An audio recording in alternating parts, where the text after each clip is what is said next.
Sir ওই সাইডে কাডাল লাইনের লোক আছে কিছু, আমরা গেলে পাইতে পারি। চলেন তাহলে দেখি। তাইলে হ্যাঁ যাই। আর ওই যায় যায়, দৌড়িস না, খাড়া খাড়া খাড়া খাড়া।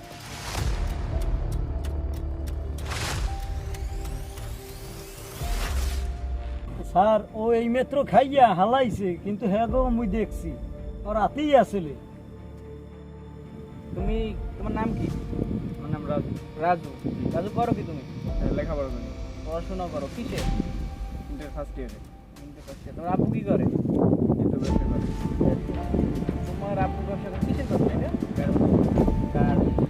আচ্ছা ভালো, তোমার আব্বু গার্মেন্টসের ব্যবসা করে, তুমি ইন্টার ফার্স্ট ইয়ার পড়ো, তো তুমি এসব কেন হয়?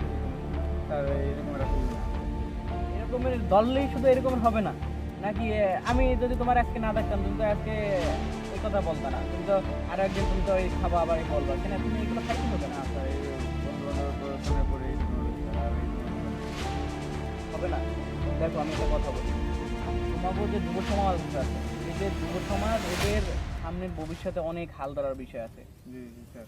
একটা দেশ কখনোই একার দ্বারা তো পরিচিত হয় না। এই যে দেশের মধ্যে তোমাদের যে যুব সমাজ আছে, এদের অনেক দায়িত্ব, এরা অনেক সেক্টরে কাজ করবে। যেমন ধরো এই যে তোমার আপনি যেহেতু পোশাক ব্যবসা করে, হ্যাঁ, তো সেক্ষেত্রে তোমাদের এই যে ফিউচার চিন্তা করবা কীভাবে তোমার আব্বার ব্যবসাটা বাড়ানো যায়।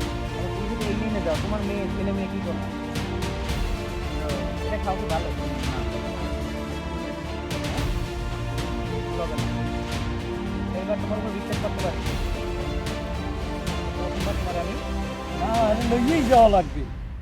না, যেহেতু ও ইন্টারে পড়ে আর ভালো ফ্যামিলি, তো আমি আর এইবার প্রথমবার সুযোগ দিলাম, ঠিক আছে? দ্বিতীয়বার জানিয়ে তোমারে আমি আর পেছনে না দেবো। যারা খায় হেরাইয়া শুনবে না। না শুনবে, ইনফ্যাক্ট ওরা যদি আমি নেক্সট টাইম দেখি, ওটা তো চিনো, ও এই এরিয়ার যত এই যে তোমাদের মতো যা আছে, ও যদি তোমার আর দ্বিতীয়বার কোনো ফোকাস যদি আসে, তাহলে তোমার কিন্তু আর কোনো স্যাক্রিফাইস হবে না। জি স্যার। এর দলে লোক আছে আরো। ঠিক আছে, তুমি যাও। কে জানে?